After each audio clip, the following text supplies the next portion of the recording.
Hello, everyone. I'm Eric D'Souza, and you're joining me today on Crime Writers of Canada's podcast, where we are continuing to interview members of Crime Writers of Canada that have been nominated for an Award of Excellence in 2026. Today, we are speaking to Barbara Stokes. Hi, Barbara. How are you? I'm wonderful, Eric. How are you? I'm great too. The reason we are chatting is because your book, Death Scent, has been nominated for Best Unpublished Crime Novel Manuscript written by an unpublished author sponsored by ECW Press. So, congratulations on that. Thank you. A little bit about you. Barbara is a professional writer for her entire career. Unpublished author Barbara Stokes has penned a wide variety of materials from political speeches to poetry. Barbara is honored that Death Scent has joined the CWC's shortlist for books by an unpublished author. She is currently at work on her second book, featuring the same main character, also set in Saskatchewan, with a working title of Ladykillerz.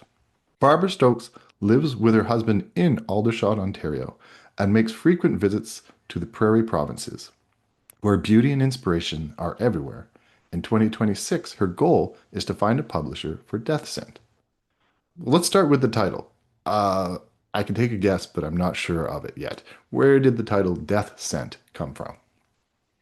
I was, of course, trying to figure that out from the beginning, and then realized that really it it just makes sense that Doc is a sniffer dog. He's a cadaver dog, retired, and these dogs are really incredible. They can detect a body that's been disintegrated for a long time and pick out a dead body over all kinds of other smells. So that's basically one of my main characters is Doc, the sniffer dog. He's one of your main characters, but I've also met M. Tremblay. Uh, I don't, or at least I hope you don't mind me saying, I'm sure Doc is going to be a positive influence on her because she seems to have a lot of baggage. So, what has she been through when we meet her? She's a woman who started out with, stars in her eyes. Her main goal was to join the RCMP and become, one of their emergency task force officers, taking down bad guys. And she's in a small town, and her partner breaks into her apartment and assaults her. And in the middle of the assault, she pulls out her gun, which of course she's supposed to have under lock and key, and she shoots him. And she doesn't kill him; he survives. And then she's the one who ends up being punished. So she's fired, and then she has to remake her life as a private detective. Um, yeah, I read those chapters and I was just like, that is not fair. But the thing that she seems to be the saddest about is she's not allowed to have a firearm for, I think, 18 months. So that tells me a lot about her. Yeah, yeah, yeah. My sister hated that part. She loves her guns a little bit more than the average Canadian, but That's right. Or maybe the average central Canadian or urban Canadian. I found that if you grew up in a rural community, it's not so much they love their guns, it's just a part of their lives that we don't necessarily.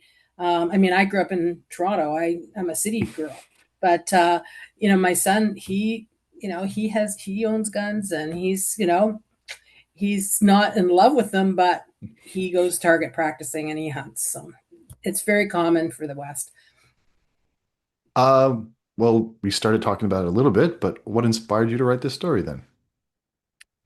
It was coming out of COVID, and you're sent home and you're kind of wondering what you're going to do with yourself. I took a trip with my husband out west, and we were standing in a parking lot outside the art gallery in downtown Saskatoon, and it was very hot and sunny. And this man started telling us the story where he had gone to pick up his criminal background check because he was going to be driving little kids around to soccer games. And if you're a parent, you're very familiar with that. And he got down there and they tried to arrest him.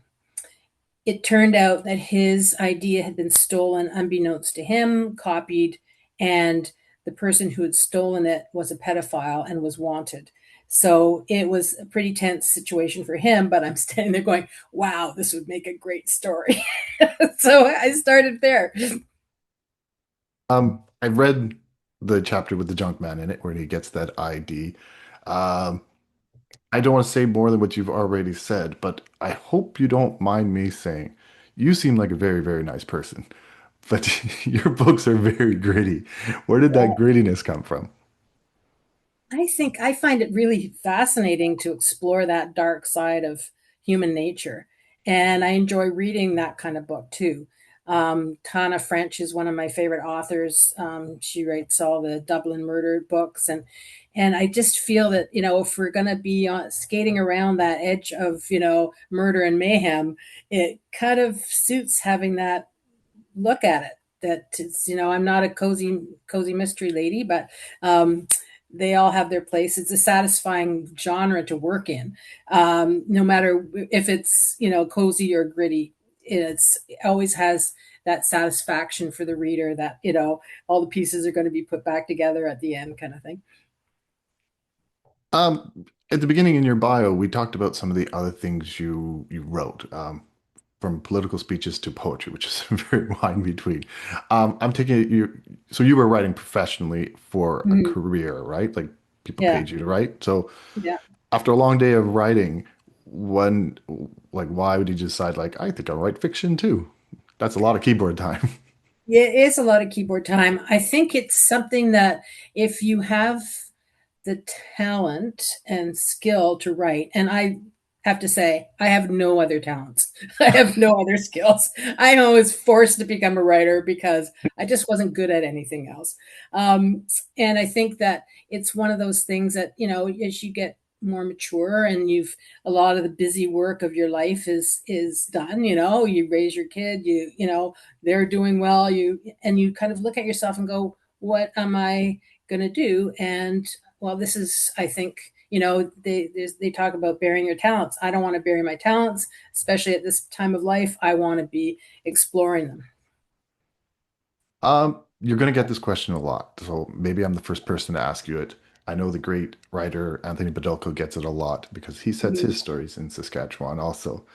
You live in Mm-hmm. Ontario, Mm-hmm. but you're writing this story in Saskatchewan. So same question Anthony always gets, why Saskatchewan? Well, as somebody who grew up in the city, I find Saskatchewan to be an exotic location. I find that it to be so different from the life and world that I grew up in.